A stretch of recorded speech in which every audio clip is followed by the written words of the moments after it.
Hello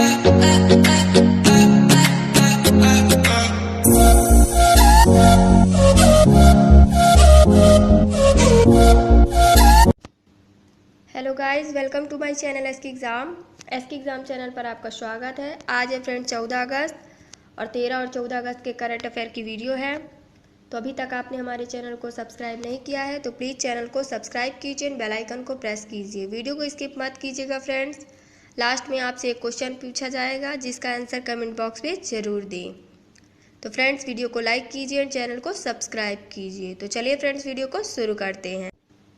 तो first question है, कृषि मंत्री नरेंद्र सिंह तोमर ने 11 अगस्त 2020 को स्थापित एक डेटा रिकवरी सेंटर कृषि मेघ, क्या फ्रेंड्स, एक डेटा रिकवरी सेंटर कृषि मेघ का शुभारंभ कहाँ किया है?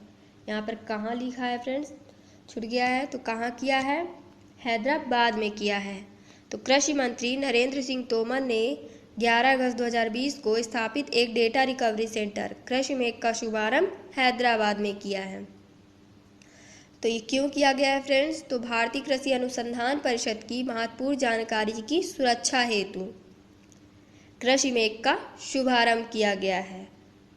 ठीक है फ्रेंड्स, और यह डेटा रिकवरी सेंटर की स्थापना किसके द्वारा की गई है? तो राष्ट्रीय कृषि अनुसंधान प्रबंधन अकेडमी हैदराबाद द्वारा की गई है।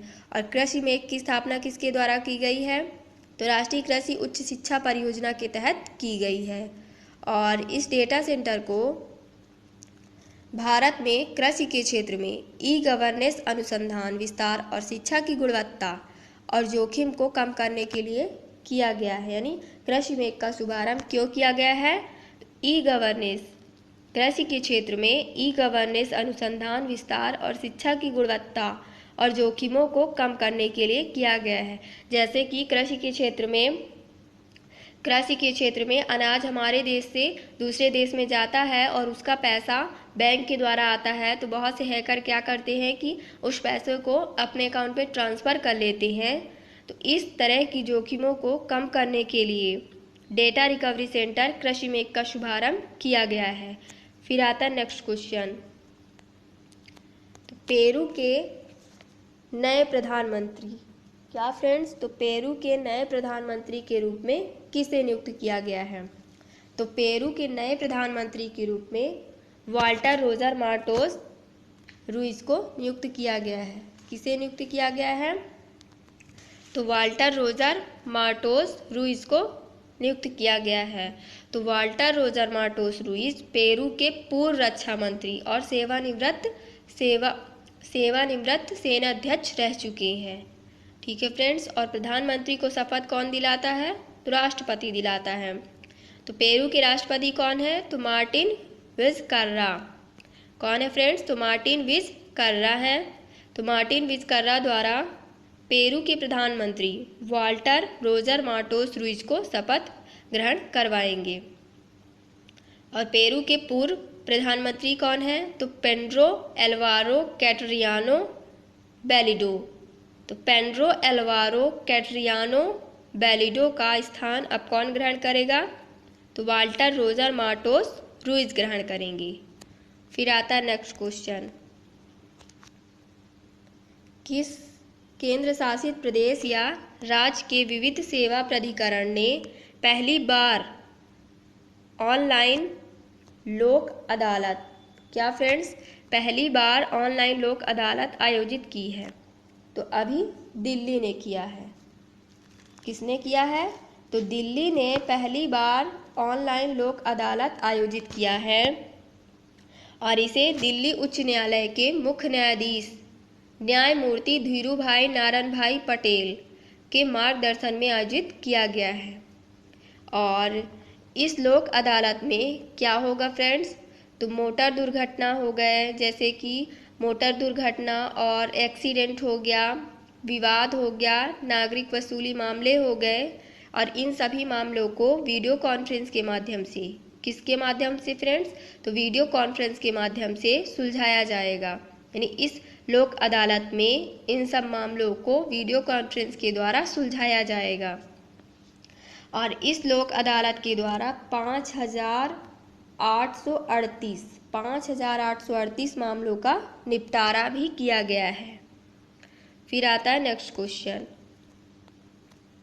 कौन सा मंत्रालय जनजातीय स्वतंत्रता सेनानी संग्रहालय स्थापित कर रहा है?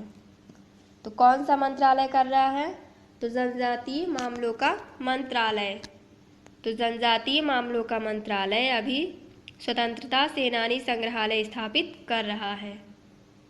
तो जनजातीय कार्य मंत्रालय भारत के स्वतंत्रता संग्राम में योगदान देने वाले जनजातीय लोगों को समर्पित जनजातीय स्वतंत्रता सेनानियों के संग्रहालय विकसित कर रहा है। यानी कि जो लोग भारत के स्वतंत्रता संग्राम में योगदान दिए हैं, यानी जो लोग भारत की स्वतंत्रता की लड़ाई में योगदान दिए हैं, तो उन लोगों को यानी इतिहास के उन लोगों का पता लगाने के लिए जनजातीय स्वतंत्रता सेनानी संग्रहालय की स्थापना की गई है। यानी जो लोग स्वतंत्रता की लड़ाई में काम कर चुके हैं, तो उन लोगों का पता लगाने के लिए इस संग्रहालय की स्थापना की गई है। ठीक है फ्रेंड। फिर आता है नेक्स्ट क्वेश्चन, तो प्रधानमंत्री नरेंद्र मोदी ने transparent taxation honouring the honest platform की शुरुआत कब की है? तो 13 अगस्त 2020 को की है। कब की है फ्रेंड? तो 13 अगस्त 2020 को की है। किसने किया है? तो पीएम नरेंद्र मोदी ने किया है, यानी प्रधानमंत्री नरेंद्र मोदी ने किया है। Transparent taxation honouring the honest platform की शुरुआत 13 अगस्त 2020 को किया है। और प्रधानमंत्री नरेंद्र मोदी ने इस मौके पर कहा है कि ये प्लेटफॉर्म 21वीं सदी के टैक्स सिस्टम की शुरुआत है। यानी इस प्लेटफॉर्म के द्वारा अब टैक्स लिया जाएगा, यानी इस प्लेटफॉर्म के द्वारा अब टैक्स लिया जाएगा। और प्रधानमंत्री ने 13 अगस्त 2020 को, कब फ्रेंड? तो 13 अगस्त 2020 को taxation honouring the honest platform की शुरुआत की है और कहा है कि जो लोग ईमानदारी से कर चुकाने वाले हैं उनके लिए ये एक अच्छा प्लेटफॉर्म है। ठीक है फ्रेंड्स। फिर आता है नेक्स्ट क्वेश्चन, दिल्ली सरकार शहर के रेहड़ी पटरी वालों को कितने हजार तक का कर्ज मुहैया कराएगी? तो दिल्ली सरकार अभी रेहड़ी पटरी वालों को 20,000, कितने हजार? तो 20,000 रुपये का कर्ज मुहैया कराएगी। तो दिल्ली की आर्थिक स्थिति गतिविधियों में तेजी लाने व लोगों को आर्थिक मदद देने के मकसद से दिल्ली सरकार ने रेहड़ी पटरी वालों को 20,000 का कर्ज उपलब्ध कराया है। इससे क्या होगा फ्रेंड्स? तो इससे क्या होगा कि जो रेहड़ी पटरी वाले हैं, यानी जो गरीब लोग हैं, उनको इस कर्ज के द्वारा वो लोग अपना घर चला पाएंगे, अपना दुकान खोल पाएंगे, उनको मदद मिलेगी। और इससे सब्जी व फल विक्रेताओं को भी लाभ मिलेगा। और इस फैसले से 1 लाख से अधिक, कितने फ्रेंड्स? तो 1 लाख से अधिक रेहड़ी पटरी वालों को फ़ायदा होगा। यानी 1 लाख से अधिक जो रेहड़ी पटरी वाले लोग हैं, जो रेहड़ी पटरी में रहने वाले लोग हैं, तो उन लोगों को फ़ायदा होगा। ठीक है फ्रेंड्स। फिर आता है नेक्स्ट क्वेश्चन, तो विदेश मंत्रालय के संयुक्त सचिव मनोज प्रभात को किस देश में भारत के अगले राजदूत के रूप में नियुक्त किया गया है? तो विदेश मंत्रालय के संयुक्त सचिव मनीष प्रभात को उज्बेकिस्तान देश में भारत के अगले राजदूत के रूप में नियुक्त किया गया है। तो किसे नियुक्त किया गया है? मनीष प्रभात को। तो उज्बेकिस्तान में भारत के अगले राजदूत के रूप में नियुक्त किया गया है। तो विदेश मंत्रालय के संयुक्त सचिव को भारत में पूर्व राजदूत, तो भारत के पूर्व राजदूत के रूप में किसे नियुक्त किया गया था फ्रेंड्स? तो संतोष झा को नियुक्त किया गया था। किसे नियुक्त किया गया था? तो संतोष झा को नियुक्त किया गया था। और विदेश मंत्रालय के अनुसार 13 मार्च 2019 को, क्या फ्रेंड्स? 13 मार्च 2019 को उज्बेकिस्तान में भारत के पूर्व राजदूत के रूप में संतोष झा को नियुक्त किया गया था। और जो संतोष झा हैं तो भारत के दूतावास वाशिंगटन डीसी और यूएसए के उप प्रमुख के रूप में काम भी कर चुके हैं। तो विदेश मंत्रालय के संयुक्त सचिव मनीष प्रभात को उज्बेकिस्तान में भारत के अगले राजदूत के रूप में नियुक्त किया गया है। फिर आता है next question, Indian council for research on international economics relations के नए चेयरमैन के रूप में किसे नियुक्त किया गया है? तो Indian council for research on international economics relations के नए चेयरमैन के रूप में प्रमोद भासीन को नियुक्त किया गया है। और जो प्रमोद भासीन है इन्हें जीआई कैपिटल इंडिया और एशिया के पूर्व अध्यक्ष और सीईओ भी रह चुके हैं। यानी Pramod Bhasin GI capital India और एशिया के पूर्व अध्यक्ष और सीईओ के रूप में ये रह चुके हैं। और प्रमोद भासीन एक चार्टर्ड अकाउंटेंट भी हैं और इन्होंने इसकी डिग्री कहाँ से ली है फ्रेंड? तो इंग्लैंड और वेल्स से ली है। फिर आता है नेक्स्ट क्वेश्चन, भारतीय सशस्त्र बल द्वारा चीन के साथ तनाव के बीच किस परियोजना को पुनर्जीवित करने की घोषणा की गई है? तो भारतीय सशस्त्र बल द्वारा, किसके द्वारा फ्रेंड्स? तो भारतीय सशस्त्र बल द्वारा चीन के साथ तनाव के बीच, यानी भारतीय सशस्त्र बल द्वारा चीन के साथ तनाव के बीच किस परियोजना को पुनर्जीवित करने की घोषणा की गई है? तो प्रोजेक्ट चीता को। क्या फ्रेंड्स? तो प्रोजेक्ट चीता को पुनर्जीवित करने की अभी हाल ही में घोषणा की गई है। तो भारतीय सशस्त्र बल द्वारा चीन के तनाव के साथ, चीन के साथ तनाव के बीच प्रोजेक्ट चीता परियोजना को पुनर्जीवित करने की घोषणा की गई है। और इस परियोजना को 3,500 यानी 3500 करोड़ रुपए में पुनर्जीवित करने का निर्णय लिया गया है। कितने रुपए में फ्रेंड्स? तो 35 करोड़ रुपए में पुनर्जीवित करने का निर्णय लिया गया है। ठीक है फ्रेंड्स। और इस परियोजना के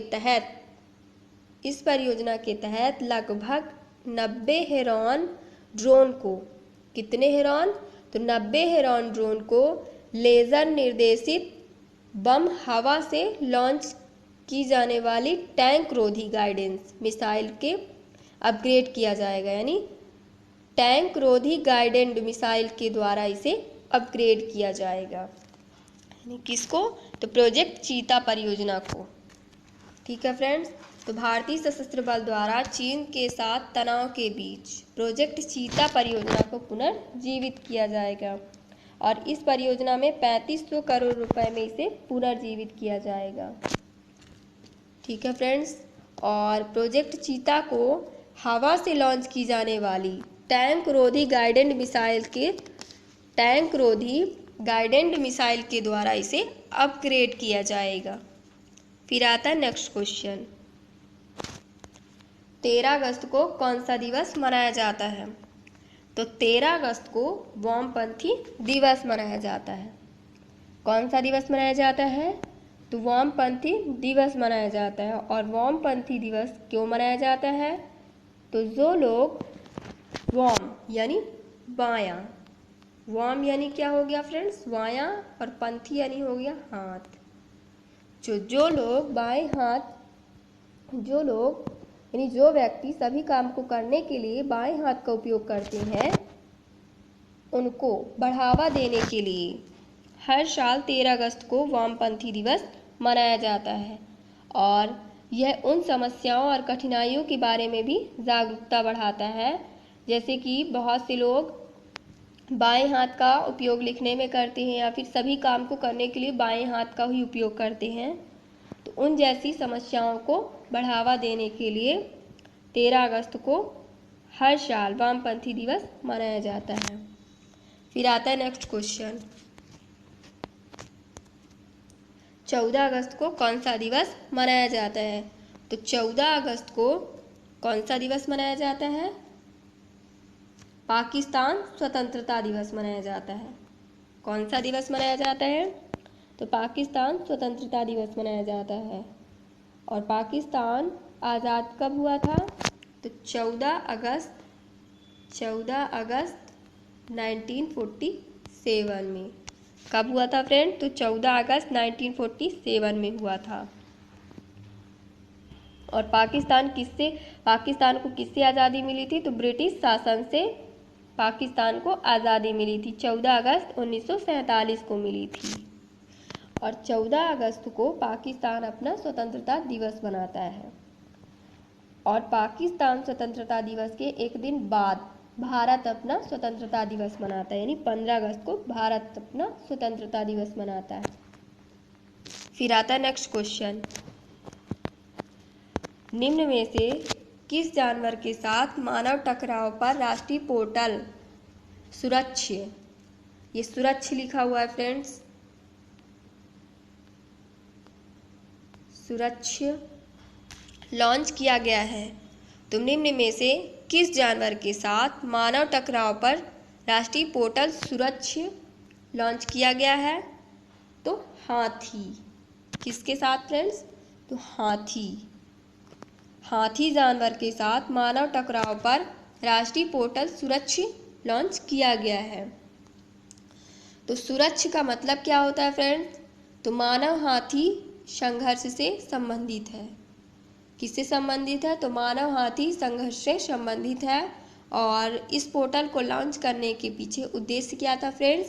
ताकि जो हाथी और मानव के बीच जो झगड़ा हो जाता है तो उससे तुरंत सूचना मिल सके, यानी वास्तविक समय पर मानव हाथी टकराव के निपटान का प्रबंधन भी किया जा सके, यानी वास्तविक समय पर मानव और हाथी के टकराव जो होता है उसको जल्दी से जल्दी उसका निपटारा किया जा सके। फिर आता है नेक्स्ट क्वेश्चन, तो किस देश के प्रधानमंत्री हसन दियाब ने हाल ही में इस्तीफा देने की घोषणा की है? तो इसका आंसर फ्रेंड्स कमेंट बॉक्स पे ज़रूर दें एंड कमेंट करके ज़रूर बताएं कि आपको मेरी वीडियो कैसी लगी। ओके फ्रेंड्स, वीडियो अच्छी लगी हो तो प्लीज़ वीडियो को लाइक कीजिए एंड अभी तक आपने हमारे चैनल को सब्सक्राइब नहीं किया है तो प्लीज़ चैनल को सब्सक्राइब कीजिए एंड बेल आइकन को प्रेस कीजिए। ओके फ्रेंड्स, लाइक कीजिए, सब्सक्राइब कीजिए, शेयर कीजिए, कमेंट कीजिए। Thanks for watching my video friends.